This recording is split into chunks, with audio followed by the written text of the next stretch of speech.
আসসালামু আলাইকুম। আপনাদের আসবেন। আসসালামু আলাইকুম সুপ্রিয় দর্শক, আপনাদের ভালোবাসায় আসলাম এক সুন্দরী আপুর কাছে। আমরা শুনবো তার জীবন কাহিনী। আসসালামু আলাইকুম। ওয়ালাইকুম আসসালাম। আপু কেমন আছেন? আলহামদুলিল্লাহ ভালো। আপনি ভালো আছেন? জি আলহামদুলিল্লাহ আমি ভালো আছি। তো আপু আপনার নামটা কি? আমার নাম সোনিয়া। Sania, home district? রাজশাহী নওগাঁ। রাজশাহী, নওগাঁ। তো আপু আপনার পরিবারে কে কে আছে? আমার পরিবারে আমার বাবা নাই, আমার আম্মু আছে। আচ্ছা, তাহলে আপনাদের পরিবারটা কিভাবে চলতেছে? আমার আম্মু কাজ করে, ওই টাকা দিয়েই চলে।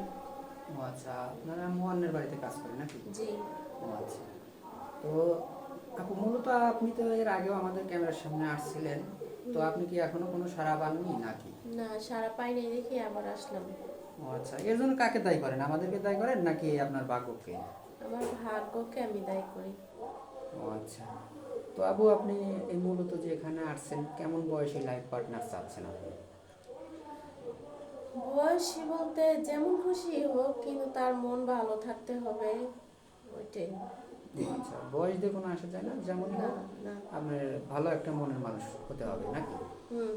তো আপু আপনি আমাদের এই ভিডিওটা পাবলিক হবে, পাবলিক হওয়ার পরে দেশ বা প্রবাস থেকে অনেক ভাই আমাদেরকে নক দিবে। তো যদি কোনো প্রবাসী ভাই আপনাকে বিয়ে শাদী করতে চায়, বিয়ে শাদী করে প্রবাসী নিয়ে যেতে চায়, আপনি কি যেতে রাজি আছেন? জি, যাব। ও আচ্ছা। তো যদি কোনো প্রবাসী ভাই আপনাকে বিয়ে করে বাড়িতেও রাখে, তার বেবি আছে বা বুড়ো মা বাবা আছে, তাদের কি যত্ন কি নেবেন ঠিক মতো? হ্যাঁ, আমার সন্তানের মতন আমি যত্ন করব। নিজের সন্তানের মতো দেখবেন না? জি। তো আপু আপনার কষ্টের কিছু কথা তুলে ধরেন, আপনি কেন এখানে আসছেন, আপনার জীবনযাপন কীভাবে চলতেছে?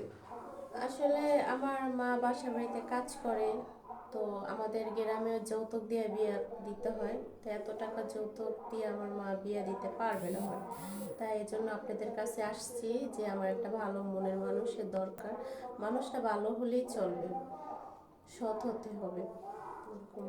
মানে সৎ চরিত্রের অধিকারী হতে হবে জি, নাকি? জি। তো আপু আপনি লেখাপড়া কতটুকু করছেন? লেখাপড়া করছি ক্লাস 8 পর্যন্ত। 8 পর্যন্ত লেখাপড়া করছেন। জি। তো এখন আপু আপনি তো নামাজ কালাম পড়েন নাকি? কোরআন শরীফ পড়তে পারেন? হ্যাঁ, পারি। ও আচ্ছা। তো এই যে এখানে যে আসছেন, যদি আপনার অনেক মাশাআল্লাহ অনেক সুন্দর, যদি বিয়ে করে কোনো প্রবাসী ভাই আপনাকে প্রবাসে রেখে থাকে, তা আপনি তো আবার পরকিয়া করে চলে যাবেন না? না ভাই, পরকীয়া করব কেন? না, আপনি তো দেখতে অনেক সুন্দর, যদি আপনার স্বামীর চাইতে কোনো ভালো চেহারার অধিকারী যদি এসে আপনাকে প্রস্তাব দেয়, তাহলে তো আবার আপনি সেটাই অ্যাকসেপ্ট করবেন না তো আবার? না, না।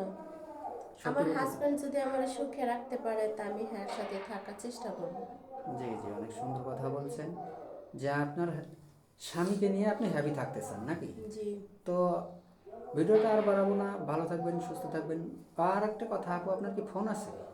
না ভাই, আমি ফোন চালাই না। আর আমি ফোন চালাবো কিভাবে? আমার মা বাসা বাড়িতে কাজ করে, একা মানুষ, তো আমার ফোন কিনে দেয় নাই কখনো। ও আচ্ছা। তো যাই হোক, ইউটিউব চ্যানেল কর্তৃপক্ষের নাম্বার দেওয়া থাকবে, ইমো হোয়াটসঅ্যাপ আছে, কেউ অযথা ভিডিও কল দেবেন না। ভালো থাকবেন সুস্থ থাকবেন।